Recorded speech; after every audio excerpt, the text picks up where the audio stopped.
변호사 숫자를 늘려서 지역 격차 해소도 못하고 인재 솔딩도 막지 못하고 변호사들 열심히 일하시지만 처우도 개선을 못하고 의사 수입을 줄인다고 그게 해결이 될까는 저는 절대 아닌 것 같습니다. 학생 인생이잖아요. 조금씩 벌더라도 오랫동안 일을 할 수 있는 게 사실은 더 중요하지. 왜 의사들만 경쟁을 안 하냐? 간암 수술 하나당 10억을 받아도 많이들 오실 겁니다. 이렇게 차이를 둔다? 돈 있는 사람은 더 오래 살고 잘 치료받고 돈 없는 사람은 이렇거든요. 저는 의대 증원이 아니라 병원을 짓는 게 맞다고 생각을 합니다. 닥터 프렌즈. 안녕하세요. 닥터 프렌즈입니다. 지난번에 이제 OECD 통계를 네. 제가 좀 설명드렸고요. 많은 분들이 사실 댓글을 엄청 많이 달아주셨어요. 네. 1000개 넘는 댓글들이 많이 달렸고 2000개가 넘었어요. 2000개가 넘었어요. 그래서 일부 과격한 댓글들이 사실 있기는 했지만 다른 기사들 댓글들은 보통 좀 너무 비판적이고 그런 댓글인데 저희 영상에 달아주시는 헬프님들 댓글 보면서 저희도 이렇게 생각하실 수도 있구나, 또 이런 부분들은 또 이렇게 오해하셨을 수도 있구나, 또 이런 부분들이 궁금하시구나. 저희도 사실은 그런 댓글들 읽어보면서 굉장히 좀 좋았던 시간이었고요. 제가 2000개 넘는 댓글 하나하나씩 다 설명드릴 수는 없지만 그 중에 좀 공통적으로 많이 달린 댓글들이 있어서 그런 부분에 대해서는 그래도 저희가 한 번 더 영상을 준비하고 답변 드리는 게 좀 예의지 않을까 싶어서 오늘 이 영상을 좀 준비해봤습니다.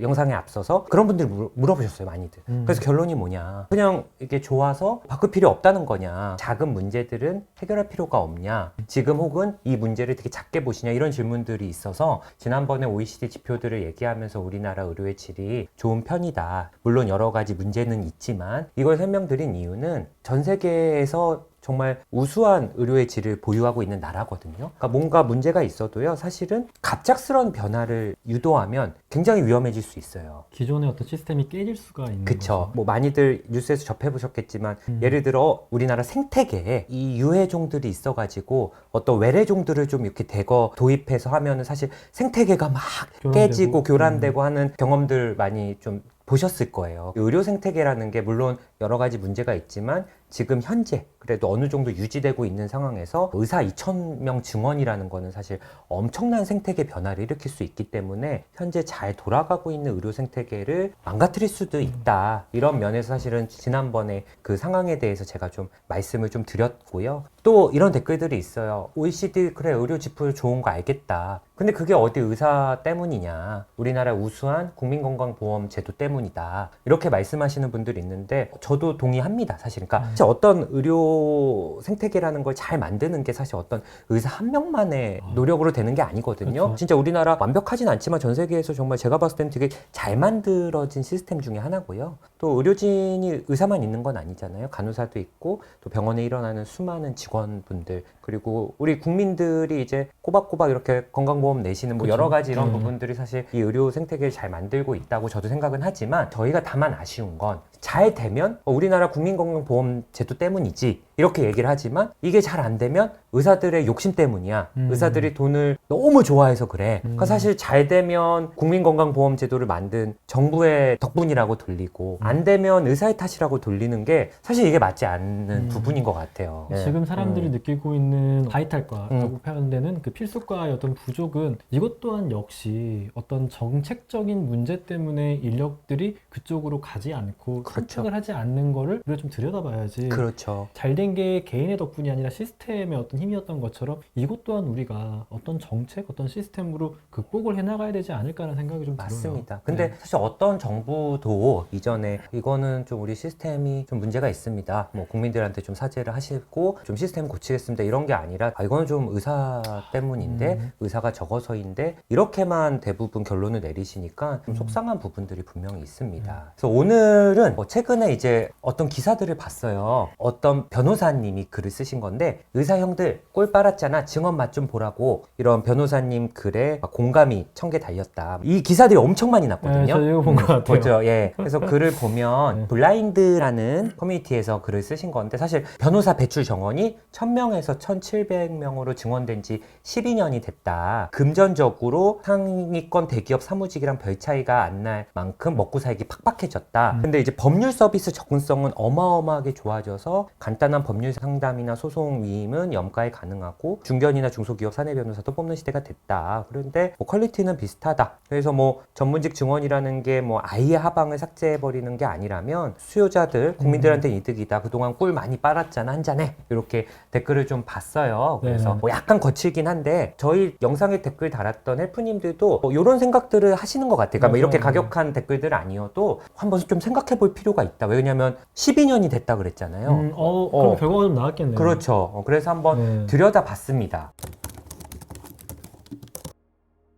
정부에서도 사실 이런 얘기 많이 해요. 일단 첫 번째로 의대 정원을 대폭 늘리면 필수 분야의 지원자가 좀 늘어나고 수도권 등 병원 간 경쟁이 치열한 지역으로 벗어나 지방으로 향하는 의사들도 늘 것이다. 이때 낙수 효과라는 게 사실 좀 섭섭한 단어긴 해요. 낙수과 의사가 된다는 그렇죠. 기분이 좀 그렇죠. 그러니까 뭔가 서울에서 도태돼서 인기과에서 도태돼서 좀 다른 과 지방으로 가는 약간 이런 느낌이라 지금 사명감을 갖고 있는 이 그러니까요. 의사분들이 사실 좀 속상해한 단어인데 뭐 그런 거는 일단 나중 문제고 정부도 의대 증원을 하는 이유 중에 하나가 의대 증원을 하면 이제 정말 많은 의사들이 나오니까 어쨌든 경쟁이 좀 치열해지고 그러면 의사들이 좀 지방으로 많이 갈 거다. 이게 이제 첫 번째입니다, 사실은. 그래서 그걸 한번 들여다봤어요. 일단은 사법시험으로 변호사가 연 1000명씩 나왔어요. 근데 로스쿨 이제 변호사 배출이 1700명 정도씩 매년 나오더라고요. 그리고 의대 정원은 3058명에서 5058명으로 늘린다고 하니까 사실은 의대보다 변호사 증원을 더 많이 한 게 맞아요. 그러네. 증원 폭으로 보면은 더 높네요. 그쵸. 그래서 과연 지역 어떤 법률 격차에 좀 영향이 있을까를 한번 좀 들여다봤습니다. 일단은 2012년부터 이 로스쿨 변호사님들이 나오기 시작했어요. 근데 2014년 딱 2년 됐거든요.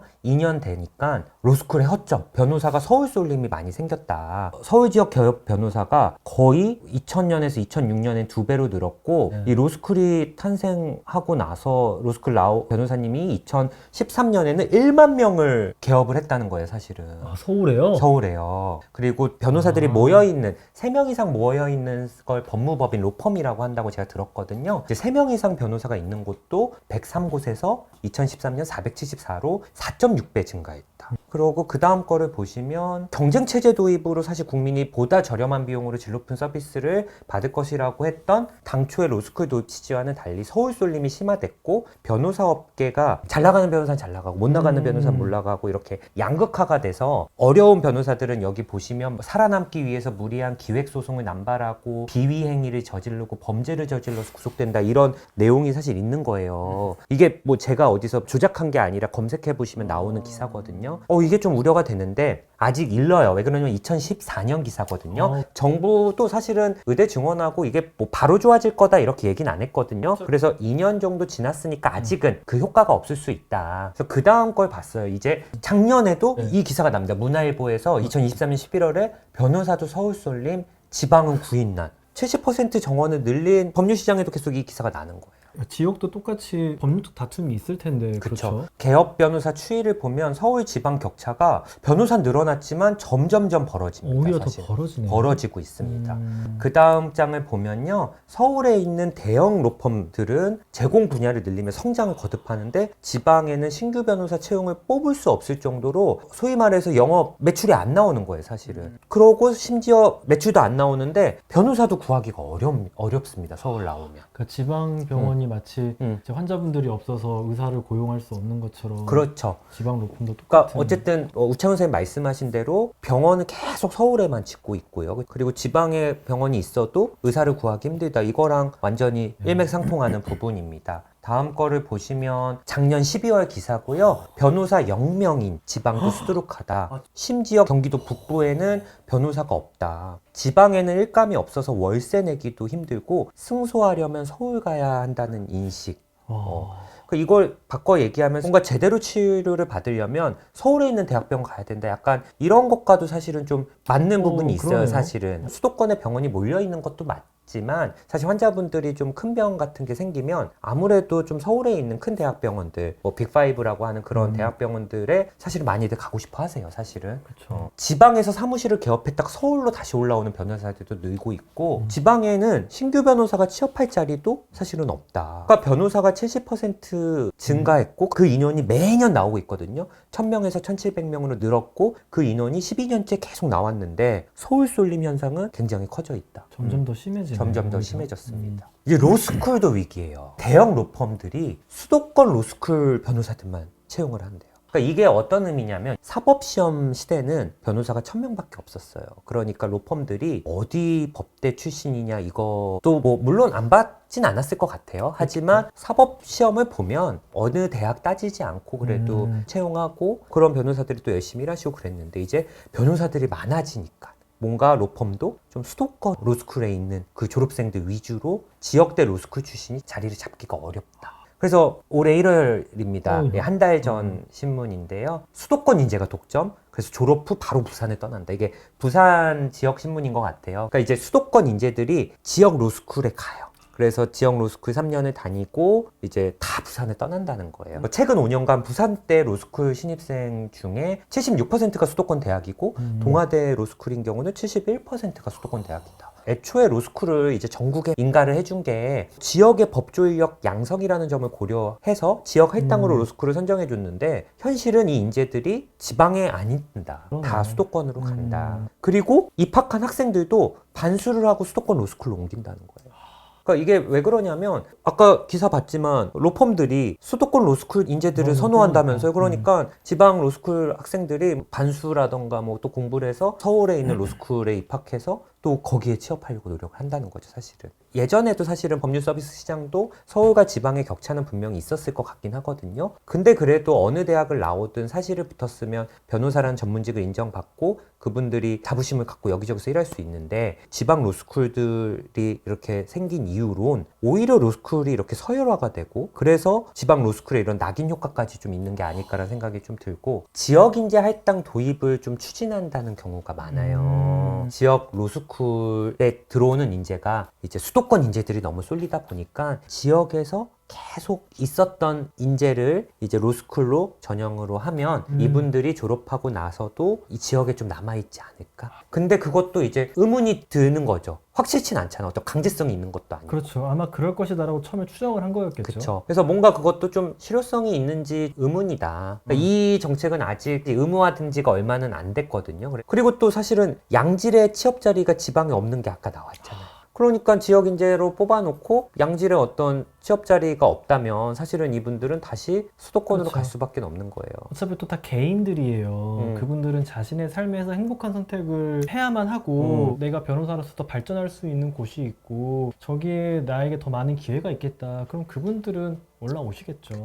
사실 의사들, 의대생이 많아진다면 지금은 사실은 뭐 예를 들어 어느 의대 출신이냐 뭐 이런 것도 보기도 하겠지만 그래도 전문의, 수련병원 이런 부분들을 우리가 좀 더 많이 봤다면 의사들이 많아진다면 사실은 지방 로스쿨처럼 지방대 의대의 경쟁력도 좀 떨어지지 않을까 좀 그렇게 생각을 하시지 않을까 또 많은 분들이 그래서 이분들이 뭐 6년 만에 또 이렇게 졸업해서 의사가 되기보다 또 이런 식으로 계속 다른 학교를 간다거나 이렇게 할 수도 있겠다. 왜 변호사가 늘어도 이 사람들이 서울을 쏠릴까? 저는 근데 이렇게 생각을 해봤어요. 사실 제가 우창훈 선생님 어땠는지 모르겠지만 우리 초등학교 다닐 때 4천만 대한민국 인구 이러지 않았어요? 90년 초반 때만 해도 대한민국 인구가 4천만 정도였어요. 근데 현재 인구가 5,100만이거든요. 그러니까 30년 동안 인구가 한 1,100만 정도 는 거예요, 사실은. 좀 골고루 배분이 됐나요? 서울이 더 늘었죠, 오히려. 지금 오히려 지방이 소멸되고 수도권이 지금 쏠림이 크다. 그렇죠. 인구는 1000만이 늘었는데 인구가 1000만이 늘렸는데 오히려 수도권이 쏠림이 크고 그쵸. 지방이 소멸한다. 이게 똑같은 거예요, 사실. 30년 전보다 인구는 늘었는데 지방엔 사람이 더 없네요. 변호사가 70%를 늘려도 서울 쏠림이 있는 거 이게 새로운 게 아니라 인구가 1000만이 늘려도 서울 쏠림이 있기 때문에 그건 당연하다라고 봐야 돼요, 사실은.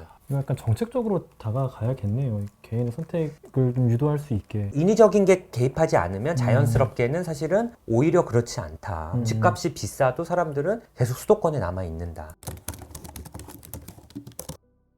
두 번째를 한번 볼게요. 이 조규용 보건복지부 장관님이 이공계 인재가 의대로 쏠림이 장기적으로는 완화가 기대된다. 의대 정원을 늘리면. 얼마나 장기적으로 봐야 되는 거지? 근데 뭐 사실 이거를 네, 잘 저도 모르겠어요. 조금 더 네. 원점부터 검토하려고 해요. 네. 왜냐하면 정책을 만드시는 분들이니까 여러 가지를 좀 검토해 보시지 그쵸. 않으셨을까? 그래서 장기적으로 의대 쏠림이 크게 완화될 것으로 기대한다. 이렇게 보건복지부 장관님이 말씀을 하셨고, 박민수 보건복지부 2차관님도 단기적으로는 부작용이 있을 수 있지만 장기적으로는 의대 쏠림을 완화하는 효과가 있을 거다. 그리고 이제 어떤 분들은 그것까지 기대해요. 의료인 확대가 되면 의학공학, 의사 중에 이제 의사과학자들 이런 분들이 좀 많이 탄생하지 않을까? 의료뿐만 아니라 어떤 연구나 이런 거에도 기여하지 않을까? 이런 의견도 사실 있고, 이대로 가면 되게 너무 좋죠, 우리나라에도. 그래서 한번 12년 전부터 변호사 정원 70% 늘렸던 그쪽 로스쿨 상황을 좀 봤습니다. 2023년 작년 8월 기사인데요. 문과 인재 블랙홀이 된 로스쿨. 로스쿨은 들어간다고 무조건 변호사가 되는 게 아니에요. 그러네요. 변호사 시험 합격률이 50% 초반이에요. 2명 중에 1명은 변호사가 안 된다는 거거든요, 로스쿨을 가도. 그리고요, 로스쿨을 가려면 이게 고등학생이 가는 게 아니잖아요.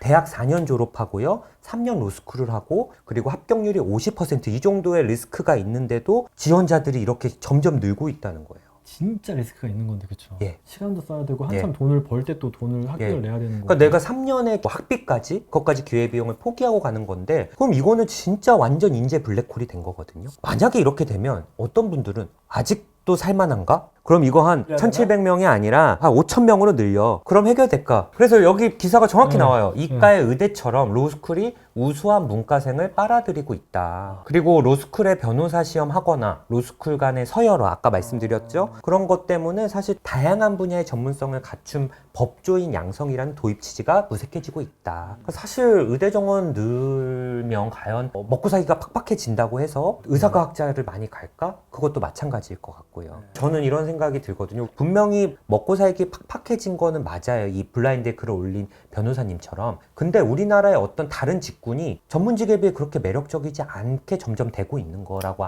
저는 생각을 해요. 사실 IMF 이후로 많은 분들이 대기업에 실직을 많이 하셨거든요. 그러니까 이게 월급을 많이 준다고 그런 부분보다는 사실 100세 인생이잖아요. 고용 안정성이 사실 되게 중요하고 오랫동안 일할 수 있는 직업들을 많이들 찾기 때문에. 근데 사실 대기업을 간다 해도 사실 오랫동안 일하기 쉽지 않잖아요. 정년퇴직이 너무 빠르다라는 생각을 하죠. 정년퇴직까지 못 채우는 분들도 사실 많고, 그러다 보니까 전문직의 월급이 계속 준다 하더라도 아마 전문직에 대한 열망은 제가 봤을 땐 계속 크지 않을까 싶어요. 어쨌든 내가 조금씩 벌더라도 오랫동안 일을 할 수 있는 게 사실은 더 중요하지 않을까. 또 우리나라처럼 은퇴 후 노년의 어떤 복지가 그렇게 잘 갖추어지지 않는 상황에서는 문과나 이과 인재가 의대나 변호사 이런 쪽으로 쏠릴 수밖에 없지 않을까 싶습니다, 사실은. 어제 20일 100분 토론에서 왼쪽에 계신 분이 서울대 의료관리학과에 계신 김윤이라는 분이시고, 오른쪽에 계신 분이 가천의대 예방의학과 정재용 교수님이신데, 사실 이분들이 하는 일은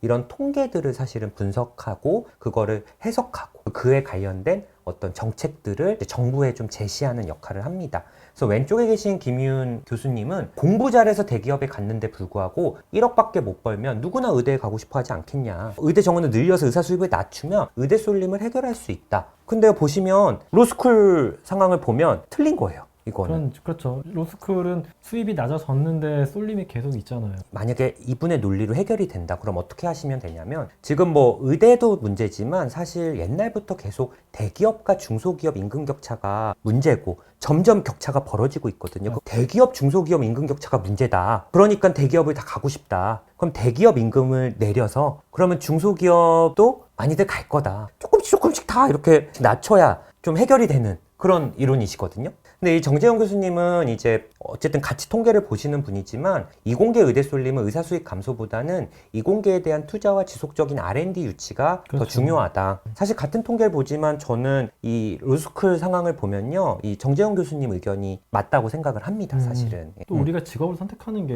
온전히 또 돈만도 아니에요. 맞아요. 우리는 직업을 통해서 어쨌든 간에 보람을 얻고 정말 다양한 생각, 다양한 꿈들을 가지고 있는데 전부 다 그 수입을 우리가 적어놓고 그 중에 내가 할 수 있는 것 것 중에 가장 수입이 높은 걸 나의 직업으로 해야지 해가지고 그거를 하는 것보다는 다르게 접근하는 친구들이 많잖아요. 그쵸. 저녁 있는 삶, 워라벨, 또 연봉, 그리고 고용 안정성. 사실 뭐 헬프님들도 직업 선택하실 때 그런 것들을 종합적으로 고려를 하시잖아요. 물론 임금이라는 게 되게 중요한 요소긴 중요하죠. 하지만 네. 의사가 됐을 때보다 다른 곳에 갔을 때 그만큼 보람이나 불안하거나 즐거움이나, 예. 그런 게 없다는 거기 때문에 사실은 의사 수입을 줄인다고 그게 해결이 될까는 저는 절대 아닌 것 같습니다. 어떻게 보면. 제가 어쨌든 로스쿨 상황을 가져와 봤어요. 그래서 일단 지역 불균형 문제가 사실 해결이 안 됐다. 두 번째는 인재에 쏠린 문제. 또 해결이 안 됐다. 정부가 얘기하는 게 지금 벌써 두 가지는 해결이 안 그러니까요. 됐어요. 네. 그래도 분명히 해결을 그래도 좀 되는 부분이 있지 않을까? 뭔가 좋아지는 부분이 있지 않을까? 그래서 이게 보건복지부 인스타그램에 있는 전공의들께 드리는 글입니다. 전공의들이 사실 과중한 업무로 인해 수련에 집중하지 못하는 체계다. 지금 우리나라 의료 체계가. 그걸 개선하려고 한다. 환자들을 이렇게 치료해서 다른 사람들의 삶을 찾아주는 이 전공의들이 본인의 삶도 좀 찾을 수 있도록 하겠다. 그러니까 뭔가 전공의들의 처우를 개선해 주겠다는 사실은 그런 의도잖아요. 그리고 의료연대본부도 전공의 노동시간 단축을 필요하다. 전공의들 노동시간을 단축하고 노동조건을 개선하기 위해서는 의대 증원이 필요하다. 사실은. 이 부분은 제가 봤을 때는 저희 레지던트도 했고 되게 고생 많이 했잖아요. 그리고 지금 후배 전공의 선생님들도 그러고 계시고 그래서 증원하면 이 선생님들이 좀 잘 쉬고 잘 때 자고 연속 근무도 좀 적고 이런 게 좀 좋아지지 않을까 사실은. 그래서 그걸 한번 좀 들여다봤어요. 과연 변호사 쪽은 어떻게 됐는지. 변호사가 70%나 늘어났는데 주 52시간을 이렇게 의무화하는 법제가 좀 나왔었잖아요. 그 법을 시행을 앞두고 2018년 6월에 나온 기사입니다. 주 52시간 근로 어떻게? 대형 로펌도 전전긍긍. 그러니까 이게 뭐 영세한 이런 곳이 아니라 굉장히 큰 대형 로펌도 변호사들이 엄청 힘들게 일하는 거예요. 한국경제에서도 주 52시간 근무, 제 머리 못 깎는 로펌도. 왜 그러냐면 이제 이와 관련된 여러 회사들이 문의를 했을 거 아니에요. 로펌. 야, 우리 주 52시간 이거 어떻게 해야 돼? 해야 돼 했는데 로펌들 정작 자기네들 변호사들 근무 시간 좀 조정하기 어려운 거예요. 그리고 고용 변호사들 불만 목소리가 커져. 조선일보에선 서초동 25시, 칼퇴가 12시래요, 이 변호사분들. 근데 제 주변 친구 변호사들 보면 엄청 열심히 일해요. 엄청 힘들게 일해요. 대형 로펌 변호사들은 오전 10시부터 밤 12시까지 일하는 게 흔하고 며칠 밤을 새우기도 하고 주 5일 근무하면 주 52시간을 훌쩍 넘길 수밖에 없다. 이거 좀 이상하지 않아요? 변호사가 70%가 늘어났는데 왜 이럴까요? 변호사가 늘었을 때 사실 일이 전혀 편해지지 않았거든요. 그렇죠. 근데 수입은 어땠을까요? 줄었어요. 그러니까 일회양은 여전히 힘든데 월급만 준 거예요, 사실은. 블라인드에서 변호사님이 쓴 글을 봤을 때 되게 힘드신 상황인 것 같아. 변호사가 늘었을 때 사실 일이 전혀 편해지지 않았거든요. 이게 왜 그러냐면 여러분이 사장님이에요. 우창현 선생님이 알바생이거든요. 진짜 힘들게 일을 엄청 많이 했어요. 내가 한 명을 더 뽑았거든요. 그러면 과연 우창현 선생님 하던 일을 둘이 나눠 갖게 하고 우창현 선생님 남은 시간 쉬라고 할까요? 사장 입장에서는. 우창현 선생님 하던 일을 우창현 선생님 그 정도 해왔으니까 그 일을 이 사람도 할 거라고 생각하고 내 입장에서는 2명을 고용했잖아요. 그러면 매출이 2배가 나오는 거예요. 근데 심지어 이 친구 월급이 줄었어요. 그럼 사장님은 엄청 좋은 거예요. 예전에는 변호사 임금도 높고 그리고 뭐 변호사분들도 많지 않은 시절에는 사실은 이분을 대체하는 게 되게 어려워요. 근데 변호사들이 막 대거 나와요. 그러면 이 사람은 언제든 대체할 수 있는 인력이 되는 거예요. 많은 분들이 의사들이 늘면 바이탈가 이런 과에 의사들의 처우가 개선될 거라고 생각하지만 오히려 쉽게 대체할 수 있는 존재가 될 수 있지 않을까. 병원에서 더 무시받을 수 있겠네요. 그쵸. 심지어 이제 더 쉽게 구할 수도 있어요. 너 아니어도 뭐 그런 존재가 사실은 될 수 있고 이걸 보면 저는 이 로스쿨 변호사를 너무 급작스럽게 늘렸잖아요. 행복하지 않은 청년 변호사들을 대거 양성하는 정책이었다. 이 생각밖에 안 들어요, 사실은 저는. 지금 변호사협회 회장님이 김영훈 변호사님이신데 변호사 배출 감축 이게 사실은 주요한 공약 같은 거예요. 심지어 아까 이제 그 기사 중에 뭐 변호사들 비위행위가 좀 늘어났다. 오히려 변호사들 늘면서 그 얘기 하셨는데 실제로 이 김영훈 변호사님 인터뷰에 2020년에 생활고에 시달리던 젊은 변호사가 보이스피싱의 범죄 전달책 역할을 했던 유죄 판결을 해서 되게 충격을 줬다. 그러니까 어떻게 보면 사회정의를 실현해야 할 변호사가 경제적인 이유로 좀 범죄에 가담을 한 거다. 근데 이 김영훈 변호사님 뿐만 아니라 이전 변협 회장님들도 49대 변협 김현 회장님, 50대 변협 이종엽 회장님도 변호사 배출을 계속 줄이겠다라는 걸 공약으로 사실은 하고 있고요. 저는 이걸 보니까 개인적으로는 뭐 전 변호사도 아니고 하지만 이게 맞지 않나. 줄이는 게 너무 많이 늘린 게 아닌가. 변호사 숫자를 늘려서 지역 격차 해소도 못하고 인재 쏠림도 막지 못하고 변호사들 열심히 일하시지만 행복하지도 않고 처우도 개선을 못하고 아까 이제 그 블라인드에 쓰신 분도 있지만 어쨌든 변호사 경쟁이 좀 치열하니까 예전에는 상상도 못했던 낮은 수임료로 변호사를 선임할 수도 있는 거예요. 그 부분은 좀 좋을 수 있죠. 그러니까 우리가 아주 대형 로펌은 좀 쳐다볼 수도 없게 됐지만 그래서 변호사가 많아지고 경쟁이 치열해졌으니까 우리 수임료가 좀 낮아졌잖아. 그럼 의사들도 경쟁이 늘어나잖아? 그럼 진료비가 싸지잖아. 그게 좋잖아. 이렇게 또 생각을 하실 수 있거든요. 말씀을 드리면 뭐 제가 운영하는 병원은 약간 김밥 천국으로 좀 비유를 해볼게요. 저희 개인 병원입니다. 제가 김밥 천국 사장님이에요. 근데 뭐 요리를 잘 못하지만 한식 자격증도 배우고 김밥도 막 고수들한테 따라다니면서 이렇게 배웠어요. 그래서 건물 이렇게 보고 건물주님 만나서 건물 계약하고 인테리어하고 재료 사야죠. 김밥 재료 사고 주방 이모님도 고용해서 인건비도 드리고 이렇게 이제 딱 만들었는데 이제 김밥을 팔려고 하는데 나라에서 오더니 야 김밥은 한 줄에 무조건 3,000원만 받아. 왜요? 내가 다 돈 내고 내가 다 아니야. 김밥은 딱 3,000원만 받아야 돼. 김밥은 다 한 줄에 3,000원이에요. 이게 우리나라 의료예요. 내가 김밥을 막 30년, 40년 마니까 우리나라에서 김밥 장인이 됐어요. 명인이 됐거든요. 그래도 김밥은 한 줄에 3,000원이에요. 우리나라 의료는 정부가 가격을 통제합니다. 그래서 법률 시장과 달라요. 그래서 많은 분들이 이번 의대 증원 관련해서 변호사 쪽 얘기를 하면서 야, 로스쿨 증원, 의대 증원 이렇게 하면 되지 않냐 하는데 달라요. 변호사 쪽은 가격을 내가 마음대로 정할 수 있거든요. 거긴 시장 경제죠. 근데 이쪽은 정부가 가격을 통제하고 있어요. 그러다 보니까 의사를 경쟁한다라는 게 사실은 약간 안 맞긴 해요. 나라가 가격을 좀 통제하고 있긴 하니까 사실은. 그리고 이게 높게 받는 것만 문제가 아니라 내가 사실은 이제 개업을 이제 막 했어요. 초보예요. 근데 바로 옆에 우창현 선생님이 너무 유명한 김밥 장인이야. 사실 내가 똑같이 3,000원 받으면 무조건 안 되잖아요. 그쵸. 내가 한 2,500원만 받고 싶어. 근데 그렇게 해도 불법이에요. 낮게 받아도. 그렇죠. 그럼 내가 할 수 있는 차별점은요. 우창현 선생님은 이제 김밥 장인이라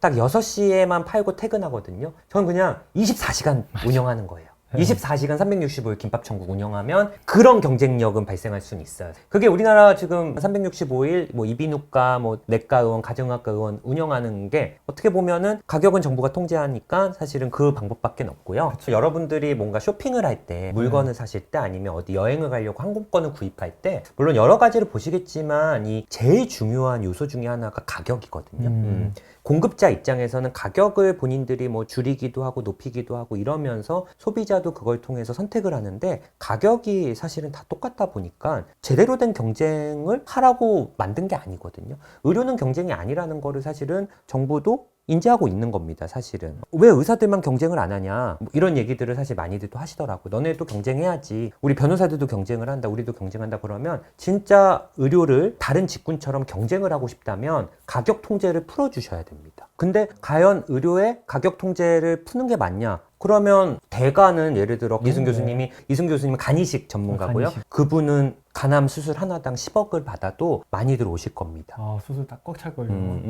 근데 이제 막 간이식을 배우는 분께는 뭐 예를 들어 그분은 1,000만 원을 받는다? 뭐 이렇게 차이를 둔다? 그럼 과연 이 의료행위가 사실은 돈 있는 사람은 더 오래 살고 잘 치료받고 돈 없는 사람은 이렇거든요. 이게 미국 의료예요. 그러니까 여러분들이 경쟁을 해야 된다. 의사도 경쟁을 치열하게 해야 된다. 이거를 원하신다면 미국 의료로 가는 겁니다. 사실은. 과연 많은 분들이 미국 의료를 원하나? 저는 절대 아닐 것 같아요. 이러다 보니까 우리나라는 빅5 소위 이제 좀 대가 교수님들이 많다는 병원들로 쏠릴 수밖에 없어요. 왜? 가격 차가 없으니까. 여러분 생각해 보세요. 내가 되게 힘든 일을 겪었어요. 그래서 이거를 어떻게든 나는 형사 민사 다 하고 싶은데 내가 변호사를 써요. 이제 막 로스쿨에서 나온 초보 변호사도 있고요. 김앤장 변호사도 있어요. 김앤장 대표 변호사. 근데 가격이 둘 다 500이에요. 그러면 어떻게 가시겠어요, 사실? 김앤장 가야죠. 근데 법률 시장은 가격차가 있기 때문에 뭐 김앤장한테 막 쏠리고 이럴 수가 없는 거예요. 그 정도 가격을 낼 수 있는 사람만 가게 되니까. 그러니까 의료는 완전 경쟁을 할 수 없는 사회 시장입니다. 그 다음 거를 제가 보면요. 지난번에 보여드렸던 표입니다. 병상수를 보여드리는 건데 영국부터 그리스 있는 표를 보시면요. 위에 진한 초록색이 총 병원수, 밑에 연두색이 공공병원수거든요. 공공병원은 정부가 투자하고 운영하는 병원이다 보니까 여기서 일하는 의사들은 사실은 뭐 거의 중공무원이죠. 그러니까 정부들이 이렇게 하는 이유는 이 의료 영역을 경쟁의 영역으로 보지 않았기 때문이에요. 그러니까 그렇죠. 이걸 법률 시장으로 예를 들면 영국은 다 국선 변호사인 거예요. 뉴질랜드, 뭐 캐나다 다 국선 변호사. 뭐 거의 다. 뭐 그리스도 국선 변호사가 더 많은 거예요. 우리나라만큼 이렇게 민간 영역이 있는 경우가 없는 거예요, 사실은. 독일, 일본도 공공병원 비중이 적다고 해도 3분의 1은 넘고 그러니까. 우리나라랑 미국만 사실은 이렇게 공공병원 비중이 낮다는 거거든요. 그러니까 이거는 뭐냐면 다른 나라들이 의료는 국방, 뭐 치안 이런 것처럼 국가의 생명과 직결되는 부분이기 때문에 사실은 국가가 많은 부분을 책임져야 된다. 이 생각을 사실은 하고 있거든요. 그러니까 국가가 치안, 국방을 책임지니까 이게 뭐 경찰서가 생기기를 기다리고 군부대가 알아서 생기길 기다리는 게 아니라 여기저기 지어주잖아요. 그쵸? OECD 평균 정도까지는 국가가 좀 병원 수를 조금 지어야 되는 게 아닐까라는 생각이 좀 들고요. 예를 들어 지방에 학교가 없는데 아이가 2시간에서 4시간을 통학해요. 그러면 이건 교사가 없어서 그렇다. 그럼 교대 정원 늘린다. 이럴 게 아니라 바로 거기에 학교를 지어주는 게 맞죠. 저는 의대 증원이 아니라 병원을 짓는 게 맞다고 생각을 합니다. 그리고 그 공공병원은 분명히 적자가 나요. 보험 진료를 하게 되면. 예. 그래서 모든 지금 공공병원들이 엄청난 적자에 시달리고 있거든요. 예. 폐업한 것도 있죠. 맞아요. 근데 그런 걸 보면서 적정한 보상이 어느 정도인지, 어떻게 하면 지역 의료의 의사들이 좀 보람을 느끼며 진료할 수 있는 환경을 만들 수 있는지를 테스트 계속 해야죠. 맞아요. 네. 변호사 시장은 양극화가 됐고요. 보통 대형 로펌들은 기업 자문들만 맡는데 이제는 성폭력 사건까지 맡는다. 보시면은 로펌이요. 이 로스쿨 생기고 거의 2배씩 증가했어요. 상위 탑6 로펌들은 화우를 제외하고는 거의 2배 이상씩 증가를 한 것 같습니다. 그러니까 만약에 이제 의대 정원이 커지면요. 제가 봤을 때는 빅5 병원들이 엄청 커질 것 같아요. 우창훈 선생님이 아산병원 레지던트 4년 있었고 지금 그렇죠. 또 펠로우랑 교수 그렇죠. 몇 년 있었죠? 아산병원이 지금 총? 군대 3년 빼면 한 10년이세요? 10년. 네, 군대 3년 빼면 10년 동안 아산병원이 점점 커졌나요? 병상수나 이런 거. 조금씩 늘긴 했죠. 근데 만약에 이제 이렇게 많은 의사들이 쏟아져 나오면요. 대형 병원들은 점점 커질 거예요, 사실. 근데 과연 그게 많은 분들이 원하시는 걸까? 지금 정부가 원하는 거는 의료의 불균형을 해소하는 건데 오히려 불균형을 심화시킬 수 있고 그렇게 되면은 지역 의료는 더 힘들어질 수밖에 없어요. 맞아요. 이게 더 양질의 의료인들은 다 수도권에만 있을 거고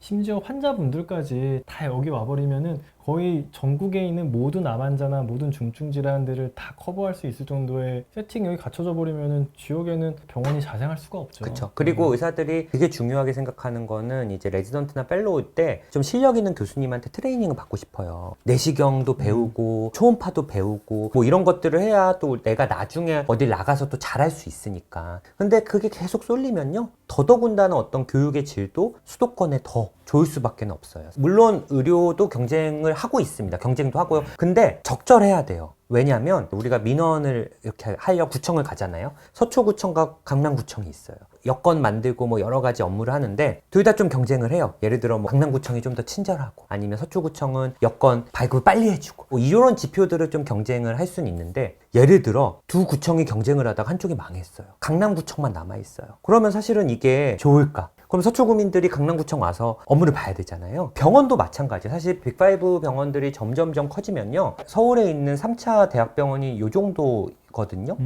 예를 들어 서울대학교 병원이 2배, 3배 규모가 된다. 그러면 그 근처의 대학병원들 어려울 수밖에 없거든요. 예를 들어 그럼 이 중에 한두 개가 정말 힘들어졌다. 적자가 나는 뭐 응급실 운영도 좀 축소할 수 있고요. 어떤 병원의 입장에서는 매출에 도움 안 되는 수술들은 좀 안 할 수도 있고 대학병원의 기능을 좀 잃을 수도 있고요. 심지어 그 병원들이 없어졌다. 그러면 뭐 서울대병원 가지 이게 아니라 응급 환자는 제일 가까운 병원에 가서 진료를 받아야 되는데 그런 접근성이 점점점 사라지는 거예요. 빅5 병원이 커지거나 일부 병원들이 커지는 정책이 저는 될 수도 있다고 생각이 듭니다. 이제 많은 분들이 의대 정원, 변호사 정원들을 많이 비교하세요. 이미 이제 12년 전부터 70% 늘린 이 정원들이 나왔기 때문에 한번 저도 들여다봤는데요. 생각보다 지금 정부가 주장하는 것만큼 지역 불균형이라던가 변호사분들의 처우 문제 그리고 인재 쏠림 문제는 해결을 못한 것 같습니다. 의대 정원을 늘려도 사실은 저는 비슷할 것 같아요.